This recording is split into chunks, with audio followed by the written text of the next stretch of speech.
Hello again, everybody. This is Mr. Everything, and I am coming at you with another Let's Talk D&D. Alright, so from time to time, I will talk about classes, I'll talk about my campaign, I'll talk about monsters, I'll talk about storylines, I'll talk about all different kinds of things. But today, what I'd like to talk to you about is my campaign. I'd like to do a summary recap so far. I don't know how to word this, like what's happened in the campaign up to today. I will speak in some of it. I will speak in vagaries. I'll be very vague about certain things, and this is a recap as in the perspective of the players, and so because if any of the players get their hands on this video, I don't want to spoil their campaign for them. So, but this will let you as viewers, or you as, interested in the story, kind of get caught up if you haven't actually gone back and watched all the other videos. Okay, so our story starts with our adventurers.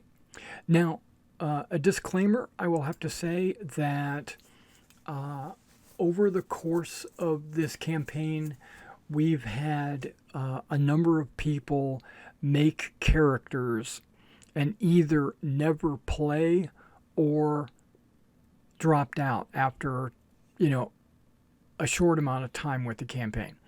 So I'm not going to refer to the people that drop out or stopped playing.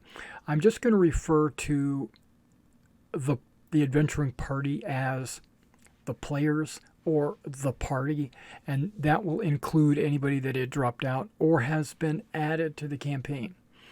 Okay, so I keep looking over here, but what that is my screen that I'm recording on. This is the actual Roll20 page that I've got up, and my camera's right here. So normally my camera is over here, so whenever I look over there, it looks like I'm looking at the camera. But okay, that's a little inside trick. But I decided to move the camera over here because I was planning on looking over here. All right, so our adventure starts in Greece. You're familiar with ancient Greece. I think I can scroll out some. Okay. And, like Macedonia and Thessaly and the Peloponnesian Peninsula over here, the Mediterranean, the Aegean Sea, the Ionian Sea. What do we got down here? Sparta, Corinth, Mount Olympus. So you guys, you're familiar with Greece. Okay, well, the campaign is a fantasy Greece. So some things have been changed, some names have been changed, some maybe a little bit of the terrain has been changed as well, because I'm trying to fit a fantasy universe into a realistic world, but I'm using all of the Greek history, or I should say mythology and culture and things like that is all derived from Greece. Okay, our primarily campaign source is a campaign book for D&D 5th edition called Arcadia. If you haven't seen Arcadia, I'd recommend it. It's a great set. Well, obviously because I'm running it, Greek themed campaign, but it fits perfectly in with what we're doing. All right, so now I'm going to zoom in a little bit, and you're going to see this little blue box right here. That, and I said regional map area. Okay, so I created a campaign map that falls into this area right here with the coastline, villages along the coast, and the mountains, and all of that. Okay, so let's jump into that regional map.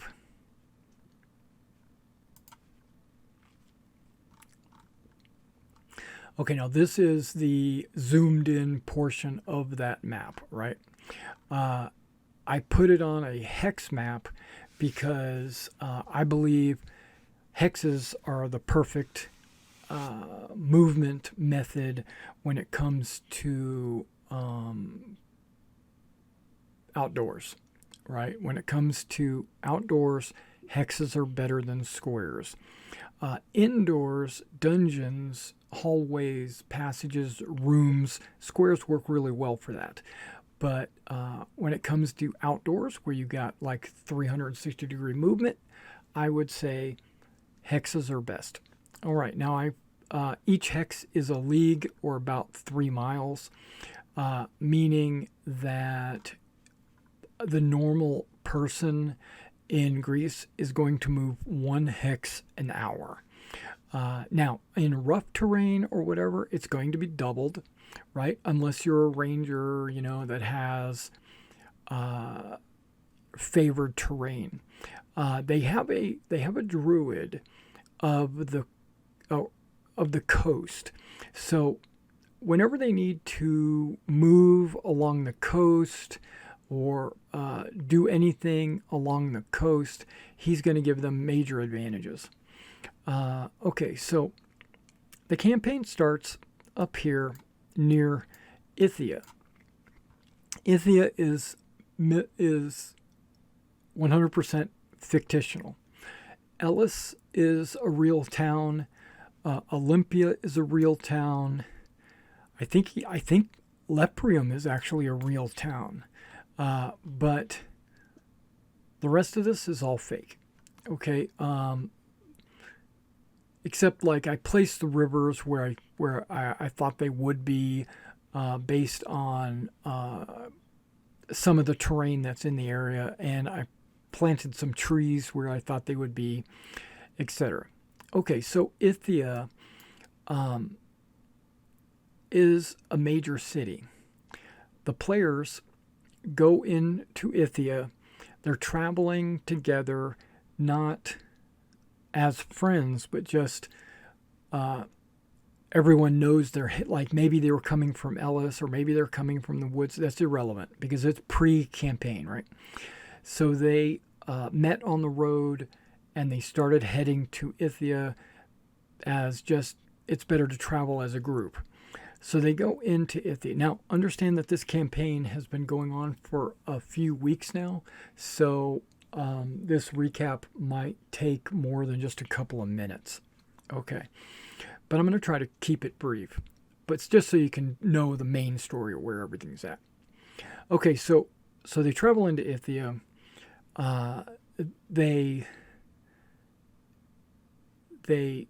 learn through a tale of a bard about how this coast area here was protected by a goddess called Thessa, and she had to fight a titan or a kraken or something out in the ocean, and she has pinned it down. And there is a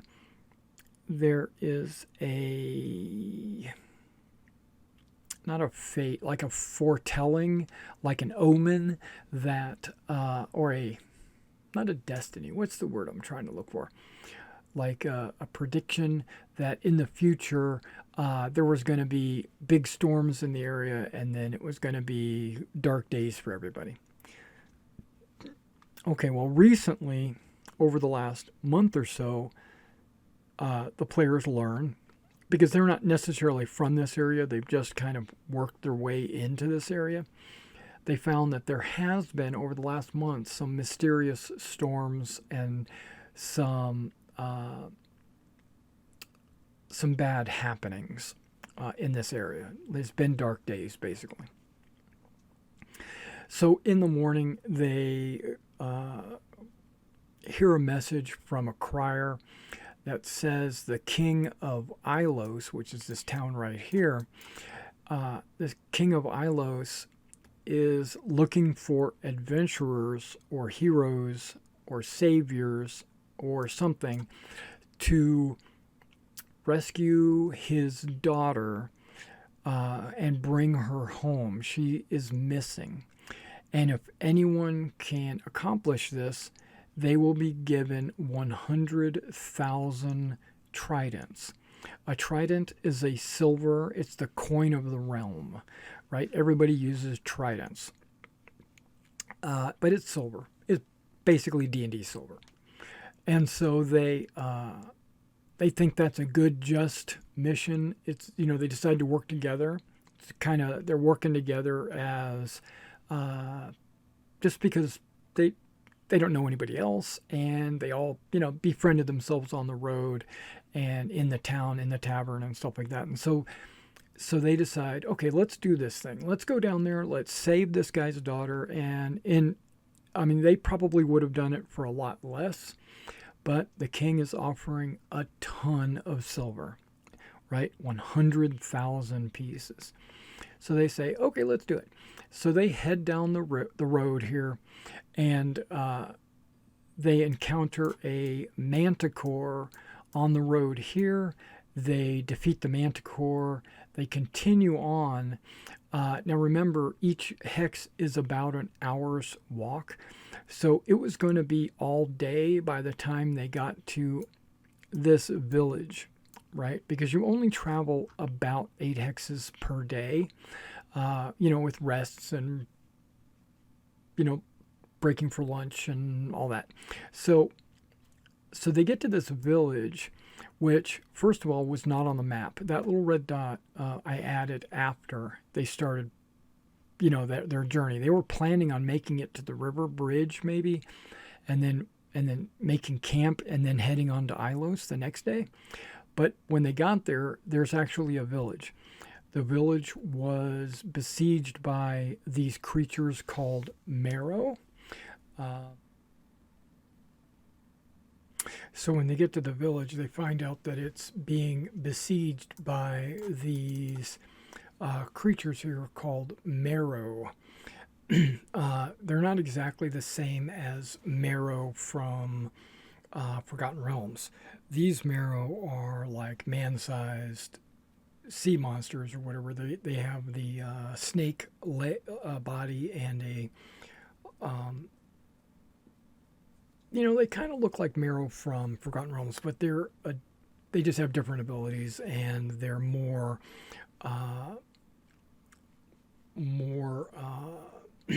like man-sized or whatever. Okay, so they also discovered that this village, it was a lot of the villagers were kidnapped by these Marrow and possibly taken out to this island out here, which I have a picture of, which is right there, which is was an island that wasn't there before the storm hit. So it basically rose up out of the water.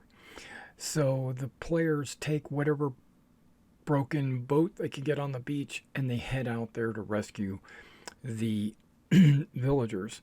And then they clear this dungeon, basically, picking up treasure and loot and stuff like that, and rescuing these villagers.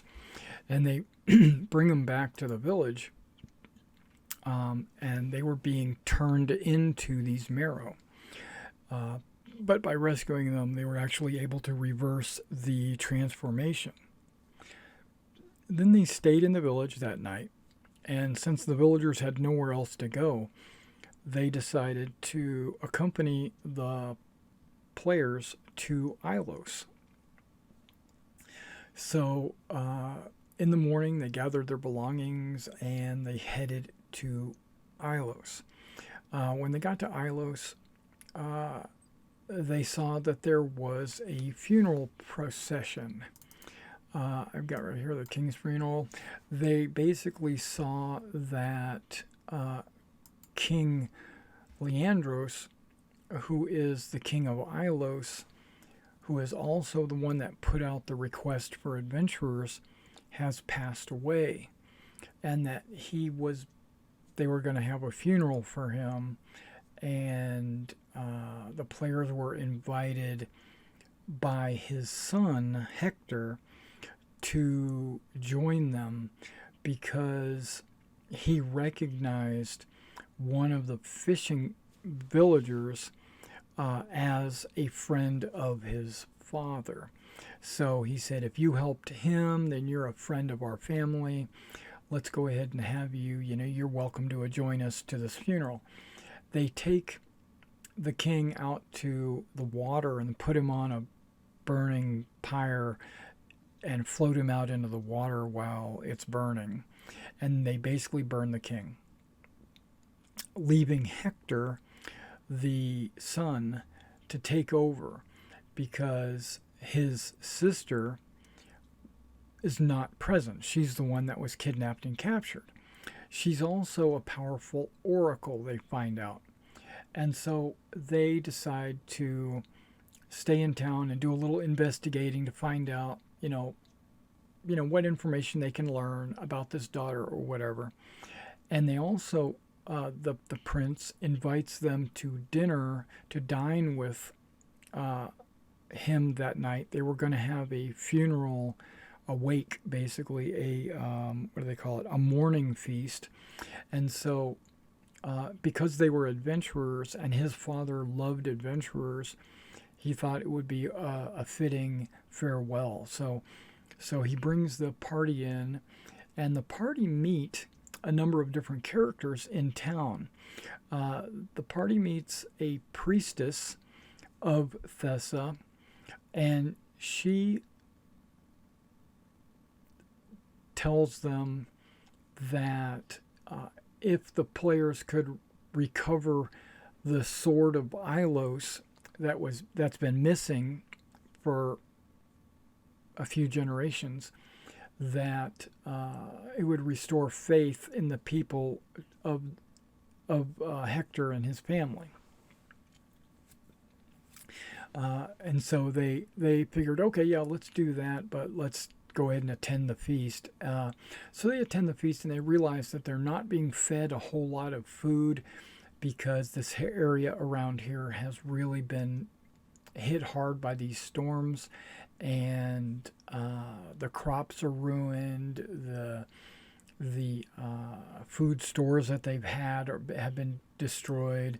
There's no fish to be had, So what they've been doing, the advisor of the king in Ilos has been recommending that the king make sacrifices to Thessa to appease her or to please her, so that she would stop these storms from slamming the side of the coast. So every day someone was being sacrificed. And the advisor had recommended to the king that sacrificing just villagers, I was going to say peasants, but they're not really peasants. They're more like common folk. So instead of sacrificing just regular common folk, they probably had to step it up, and maybe it's going to take something like the sacrifice of one of his children. And since his daughter is missing, the only one left would be the brother. And so the brother agreed to this because he loves his family, he loves the citizenry, and he wanted to do anything and everything possible to help his people. So he was going to be sacrificed in the morning, and the players, being 20th century modern players, couldn't wrap their head around a culture that has beliefs that are different than theirs, right? So they immediately leapt into action thinking that they're doing the right thing because, it's because today we say it's crazy to do any kind of sacrifices. That's just ridiculous. But back then, that was the norm, and it might not have been right. I'm not saying it was right, but uh, but the but as far as the citizenry goes, and as far as Hector goes, he was doing the right thing. So the players decide, okay, well we're not gonna let this happen because Hector's a good kid, and this advisor guy, he seems to be really shady, so we're gonna try to figure something out. So what do? Okay, the advisor was going to stab one of the serving boys, and I do mean boy, he was probably like 8 years old. He was gonna stab him because he spilled some wine when he was trying to serve. He was nervous, serving the crown and serving the advisor. He spilled some wine, so this advisor was just gonna stab the guys in the hand to teach him a lesson, and the players stopped him from doing that. And the prince stopped him from doing that. The prince didn't stop him. The prince agreed with the players stopping him, and basically told the guy not, don't hurt him. He's just a kid. Just leave him alone. And then, so that lent towards this guy's kind of shady, right? But then again, he's a royal advisor, so you just got to get into the guy's head. But so the players decide that they were going to climb in through the window of the advisor's chamber after he's gone to sleep and search his room, right? Okay, well that is 100% okay, right? So they one of the players climbs in the window, sees the advisor laying on the bed. The advisor opens his eyes, and the player just kills him. Just slash, slash, slash, dead, right? Didn't get a chance to holler for the guard or anything. And then, without any attempt to search the room, which was their initial intent, he decides to leave, leaving the advisor bloody on his bed. And he went back to the players. And the players said together, hey, what'd you find in the room? The advisor, and I killed him, And so they basically worked their way back into the room, and then they started searching the room. They found that in his possession, I'm not going to go into all the details, but in his possession, he had some gold coins called scales. These gold coins are from a foreign nation and not from around here, and probably from Persia. And so, and then they also found some empty vials of poison, and one vial of poison that's half full, in the shape, and the glass was in the shape of a snake, which is the same as the scales. So they tied the scales and the poison together as one thing, and then they presented this to the prince in the morning when the body was recovered, or they reported the body recovered. I don't remember, but what basically they had they woke the prince up to let him know that the advisor had this on his possession, and they they were being held on their honor to stay at the inn and then report back in the morning, which the players did. And then they presented their evidence, which, as far as the prince is concerned,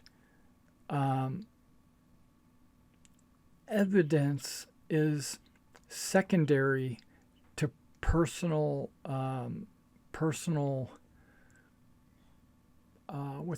testimony. So I don't care what kind of evidence you had, because for one thing, what's going through his mind is you could have created that or lied about it. You could have, I don't even know you guys, you guys could have brought the scales with you and the poison with you. I don't know who any of that is, but a couple of the guards corroborated their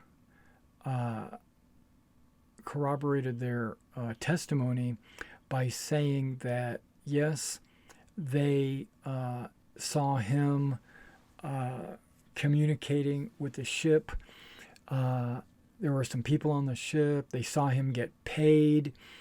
They saw him deliver a villager girl wrapped up in rope and had a sack over her head or whatever, delivered her. And now looking back upon it, they think maybe that was the king's daughter. But because it was the advisor of the king, they didn't think anything of it, and with all the sacrifices going on, they didn't really think anything of it. So, but with that ship and the payment and the hostage that he gave up, the prince is inclined to believe the party, right?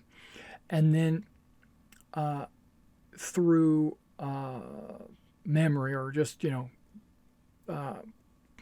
maybe not memory, but on the wall in the palace, the daughter, the princess, had painted a mural on one of the walls of a foretelling, because she was an oracle, and she had this story, and it wasn't finished. She was painting it out in order like it was a story, and one of the last things painted was characters that represented the players, right? The players could see themselves in this painting. And so the prince sees this and believes that they are destined to rescue the princess, right? So he tells them that he honors his father's agreement, the 100,000 silver. So if they could rescue his sister, they will be paid handsomely. And then also, here's where the story diverges. A lot of different things happen at this time. They go to investigate the sacrificial stone. There's a stone in the water that they take people out to and tie them to it. And then a sea creature comes up and takes them. And so the players were thinking, well, maybe this is true, or maybe that's that boat returning and picking them up. Maybe it's like an illusion or something. So they go down there to do some investigation, and the sea creature appears and attacks them. And they find out it's a baby kraken. It's not a it's not a full kraken. It's just a baby. So they figured, okay, the sacrifice, they're sacrificing it to a baby kraken, and so that's real. And then the captain of the guard, the captain of the hoplites in the area, asks the players to go visit the city of Memnos, which is right here in the dry hills, because his scouts have told him that a number of orc tribes have gathered together and traveled south from Gargaros, which is way up here. They've traveled past Mount Cerinthus, which they never do. They usually stay in this area up here, but they have traveled beyond that, and the chieftain has set up some kind of war camp in Memnus, but there are other orc tribes in the area that that he has banded together. He has united them in some kind of goal.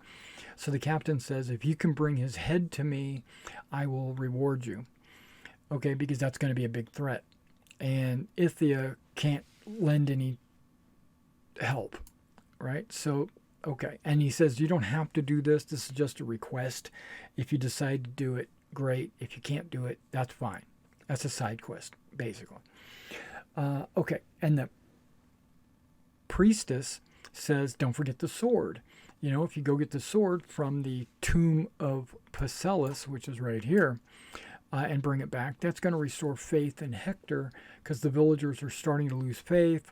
They're a little bit scared of him right now because he's been doing all these sacrifices, and they convince him that sacrifices are not the answer because they killed the Kraken, right? And it was being suggested by this bad guy, right? So don't weaken your village because, you know, if maybe they're trying to do a takeover or something, who knows, right? So they agree not to do any more sacrifices until something else can be decided. Okay. The town smith is a volcano dwarf, which he's a blacksmith. He's a traditional dwarf. He's a normal dwarf, right? But in this universe, they're called volcano dwarves, and he asks them if they could find some bronze to bring it to him, because Ithia has not been sending any shipments of bronze because, you know, they're suffering from all this devastation as well as Ilo. So there's no way they don't have any wagons or anything like that to carry any bronze down to Ilos.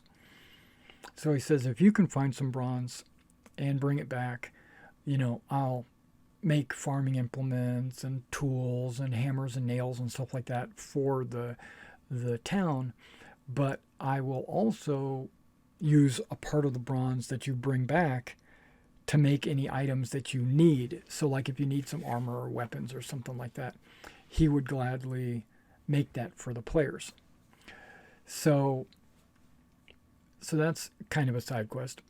And so they go out to the tomb. That's the first thing they wanted to do. Get the sword, bring it back.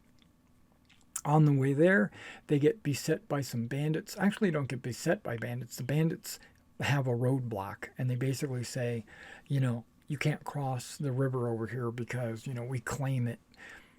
You know, they don't have any authority to claim it. So they said, we're not going to pay the 100 gold that you're asking us to pay to go through. So we're just going to go through, and then a fight ensues. And every one of them had a bronze sword. So they collect up all the bronze swords because they're gonna bring them back to the blacksmith. But they also had like bronze ingots, and so they collected them all up. And that's when D&D encumbrance kicked in.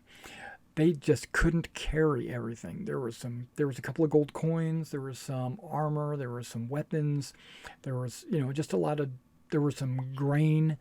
So they were thinking they could take the grain back to town because that would be really good for the city, which it would. But they couldn't carry it all. So they decided to go ahead and just carry everything. They would be encumbered, and then they would, when they get to the tomb, they'll just set it down outside and then go inside and get the sword. And when they come back out, they'll just have to lug it back. So they would just drag it if they have to, because they, you know, want to do the right thing. So they go into the tomb. they find the tomb in the middle of the woods. There's not a road or anything that goes to it. It's just in a clearing in the woods. So they find it after some time. They go in this tomb, and they find that it's being inhabited by a minotaur. And so they, and this minotaur is enormous. Just letting you know, they have a minotaur in the party already. He's man-sized, a little bit bigger, muscular, but this guy was large. Okay, this is a large creature, right? Where the player Minotaur is just man-sized. All right, and so they defeat the Minotaur. He didn't have any negotiation in him, and they find that there are some active skeletons in the tomb. They kill them. There's a shade, which is there. That's the Pacellus shade. They were able to cause him to go back to the ethereal plane, and then they found the sword and decided to carry it. Well, take it back, because that was the whole reason for going there. Ilos, the logo of Ilos is 3 dancing dolphins in a circle, and this sword had 3 dolphins in the pommel, like coming out of the pommel. And so they realize, hey, that must be the Ilos sword. So they grab it, and they decide to go south and not go south, just go directly to Argolis here as a village, because they figured from there to there, they could probably do that in one day, carrying all this extra weight. And they even picked up some new weight in the tomb. They found a chest. So they were just carrying all this extra weight, and they make it to Argolis. But guess what? In Argolis, there's more marrow. There's a normal-sized marrow, and then there's what's called a marrow abomination, which is basically a large, marrow, like an ogre-sized marrow. And then there were some villagers that were being transformed into marrow, and it was too late for them. But there was also some hoplites. There were some dead hoplites, and there were some dead villagers. But they saw to the south that there was a path of footprints leading to the south, sandaled footprints or booted footprints. So they figured it wasn't the marrow, because they move around like snakes. Snake bodies. Okay, so they spend the night in Argolis after defeating the marrow and kind of just doing what they can. And in the morning, they gather their belongings and they head up to Ilos. When they get to Ilos, they give the blacksmith his stuff, and he's like all happy. And they tell the prince, what they found, and the captain mentions that he had sent hoplites up and down the coast to protect the villages from any kind of marrow attacks or whatever. And he doesn't like to hear that some of his hoplites were killed, but he's happy to hear that maybe some of them escaped, because there wasn't as many bodies or neophytes, which is a marrow being transformed. That was only about half the village. So the other half had escaped to the south, it seems. So they were happy about that. While they're in Ilos, they discover that there is a boat currently being made by an elven boatsmith, a boatwright, or whatever you call him. And he can't finish it because he commissioned some lumberjacks in Argolis to provide him with the wood for the ship and also a mast. They have a tree down there that they were going to use. He had identified previously to make the mast for the ship, and the players didn't know this. So while they were in Argolis, they didn't know to look for that extra wood. They didn't know to look for this mast or anything. So they skipped it. So they get to Ilos, and they offer to go to Argolis, to return to Argolis to retrieve whatever they need. But he says, no, you've gotten rid of the Marrow. I can get the captain to send some more hoplites. I'll send a worker party, and they'll go take care of it. So that was all good. Now, when they returned the sword to the temple, first, when they were going to return the sword directly to the prince, he doesn't know what to do because he didn't send them on that quest. So when they come to him and they say, "Oh, here, we got this sword for you," he looks at it and he goes, "Oh, this is a nice sword, but and it looks like it's from my family. Where did you find it? What's the story behind it? I don't know anything about this." Remember that Hector's still young because he's the younger brother. He's probably 16 to 18 years old. Nobody knows. Nobody asked.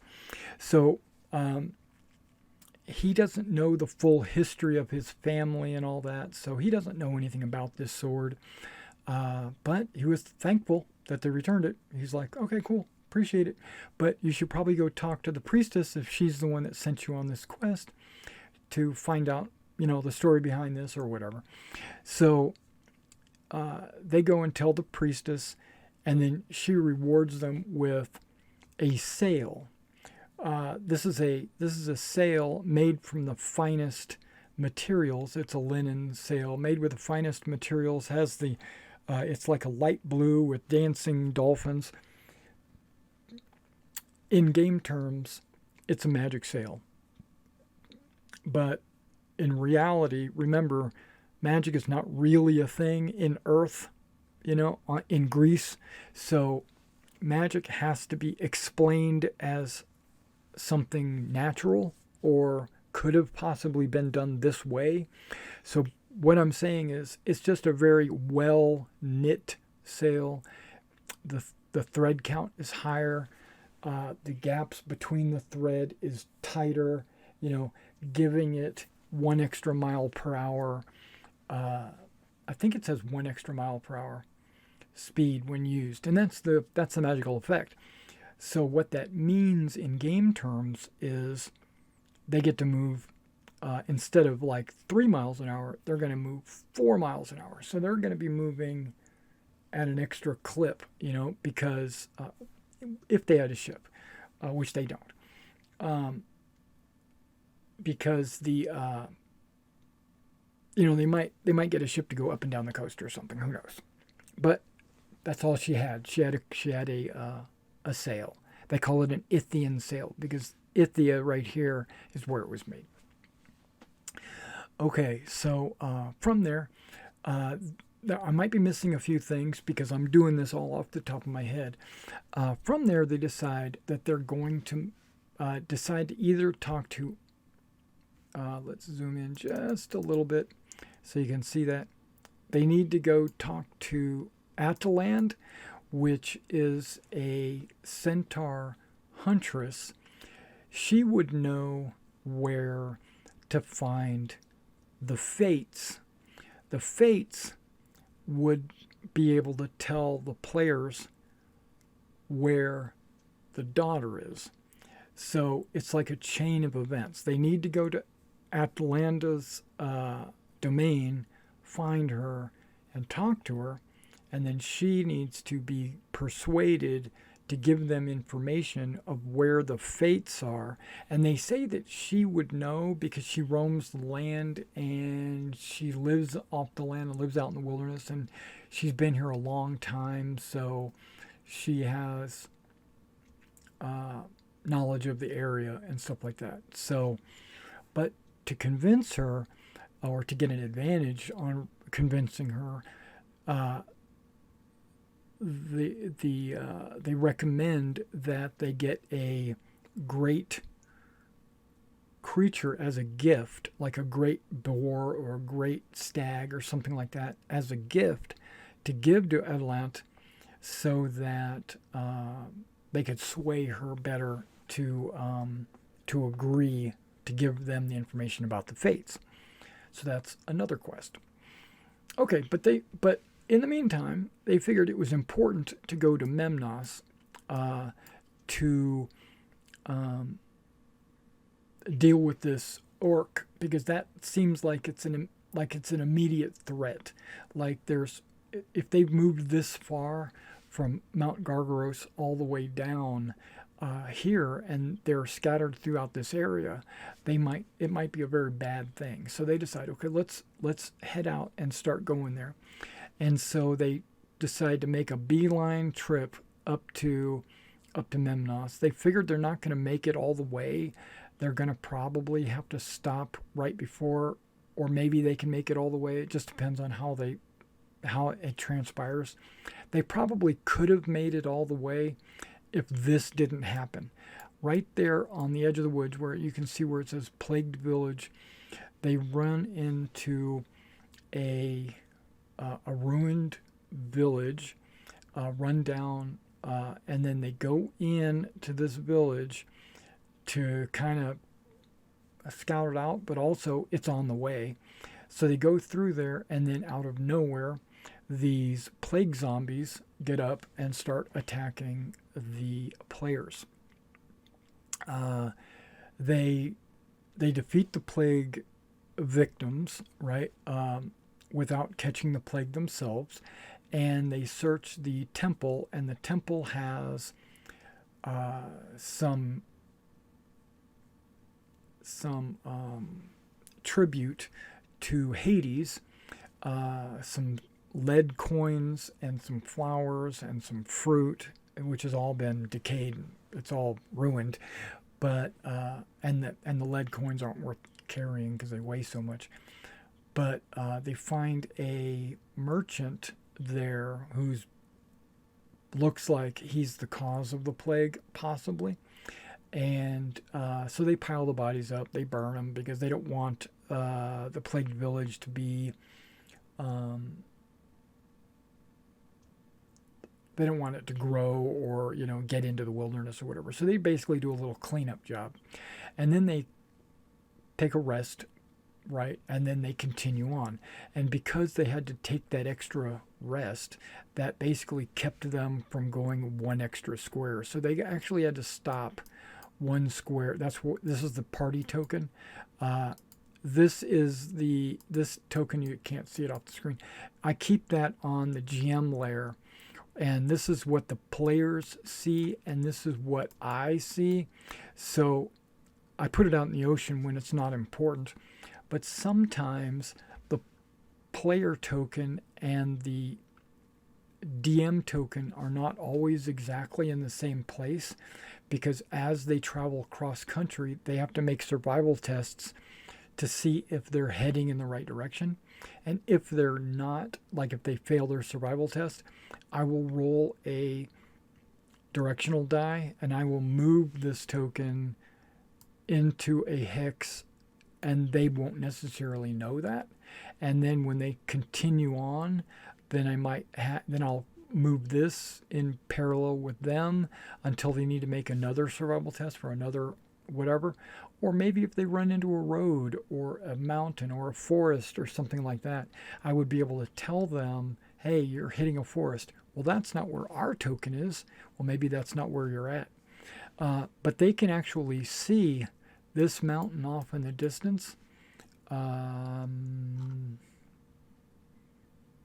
me a second. I got a picture. Boop. They can see this off in the distance. So that is something they can use as a landmark so that they don't get lost. So what that does for them in game turns is they get advantage on their survival test because they can always see the mountain. But if they're here or if they're there, it'll still look like it's in the same direction. But I'm just giving them advantage. It's like a compass heading. They can see in that direction. Okay, so they get to the top of the hill here, and it's nighttime, right? The sun has gone down. But they said they want to take just a few extra minutes to make it to the top of the hill, look over the hill, see what they can see, and then set up camp on this side of the hill where they can rest, and then in the morning go deal with whatever they see. Well, on the other side of the hill, they see some ruins, and in that ruins are, they can see little campfires and stuff, not many, one or two, and every now and then they'll see a shadow or a figure walk by the light of the fire. Remember, they're about a mile away from that, so they wouldn't really be able to see exactly what's in there, but they basically get a general idea that yes, there is activity in Memnos when it's supposed to be an old dwarven ruins. And that's where we are at. Hopefully that gets you filled in on everything up to date. And we play every Wednesday night at 7 p.m. Central Time. We play for about 4 hours, and we're actually going to get a couple of new players this week. So the story's going to maybe, if the story's not really going to change, but the dynamics of the party is going to change a little bit. So that should be fun, getting them all integrated into the game. While I'm filming this, I only have one of those 2 slots filled. The second slot, we're going to make characters tonight. And once that's all done, because it's Monday, so he's going to make character tonight, and then you'll get to see both the new players on Wednesday, and we should be a full party at that time. And that's, to me, five is a full party. 6 is probably just one too many, and 4 is okay. In my, okay, 3 is like bare minimum. 4 is better. DND says 4 is the perfect party, but I'd like to have 5. It just gives more variety, and it leans into the action economy better for the players, where they get to, maybe there's a few less deaths. Yeah, so let me tell you about 3 of the party members, and not the 2 that are going to be there Wednesday. There's 3 party members. There is a Leonin, and if you're familiar with that, he's a Thundercat, and that he, let's go back to the landing page. Here we go. There he is. He's a Thundercat, right? His people are, think of them like Apaches. They, American Indians. They, but not just, not your normal American Indians. They are the ruthless American Indians. They're the ones that go for the scalps. They're the ones that kill on sight. They have their own culture, and they don't want to have any interaction with outside culture, and they stay in their own planes. They stay politely out of everybody's way, but they also demand that you stay out of their way. So they're very isolationist. If you go into their land, you risk a high chance of getting slaughtered. Not always, because they do trade, but it's very rare. And the player here has left his land. It is occasional that one of their kind will get like this wanderlust, or this desire to know what is on the other side of that mountain, and they will leave their tribe. This is very rare, like 1 in a million, and they will go out away from their tribe. They'll forsake their tribe, and they'll go on a walkabout, or whatever you want to call it, where they go adventuring. And that's this player. Yeah, so he is a monk. So he fights with his claws and his feet, and but he also, he can use a quarterstaff or whatever. So he yeah. So basically, he's a Leonin monk, which is kind of unique. Okay, and then there's this guy here. This is Raxus. Raxus is a Minotaur. I mentioned he's a Minotaur. He's man-sized. But something unique about him is he was forged by Hephaestus himself. He was created on an anvil. He is what's called anvil wrought. Built. He is, in other campaigns, you might call him what do they call him? There's a word for him. Not battle master,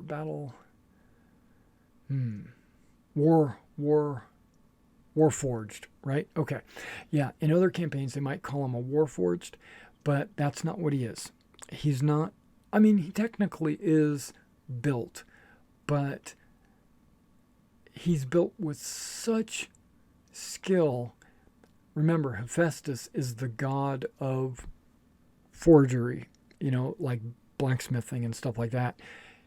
He made him personally, and so he is like a perfect creation. He has hair and skin and a skeletal frame, and he pretty much has a beating heart.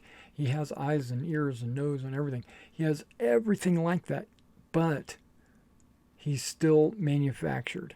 So think of something like Data, right, from Star Trek.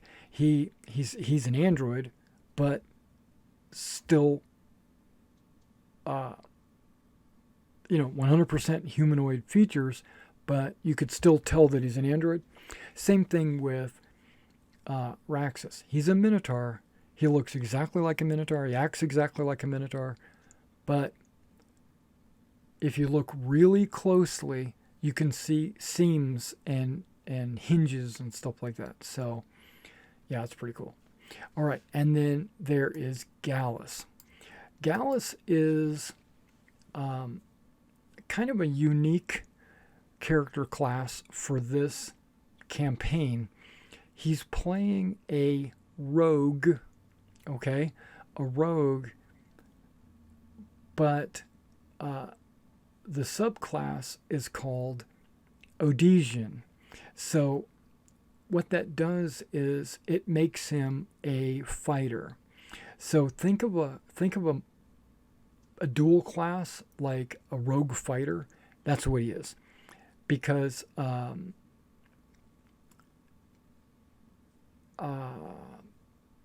kind of like an arcane trickster is a rogue wizard, and like a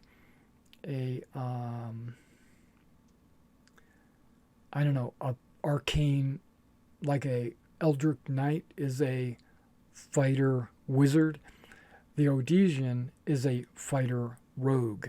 So he gets all these rogue abilities like sneak attack and high stealth and stuff like that. But then again, he's allowed to use armor and shields and, spears and stuff like that.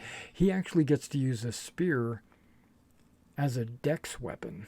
So that's pretty cool. But lore-wise, the Odesians are the reconnaissance and scouting part of a military. So they're like, he's a soldier, but his duty wasn't to stand in a phalanx and fight. His duty was to sneak through the woods, like a ranger, to sneak through the woods and find his prey, or tell his commander where the enemy is. Basically a scout. All right, and that's the three that have been playing since since early days. And then this is one of the new players, and I'll let him introduce himself on camera Wednesday night. And we're going to make one more tonight. We'll figure out what that's all about. All right, guys, thanks for coming out and watching this. You might see another one of these recaps in a month or two when more of the story builds up. And I'll see you then.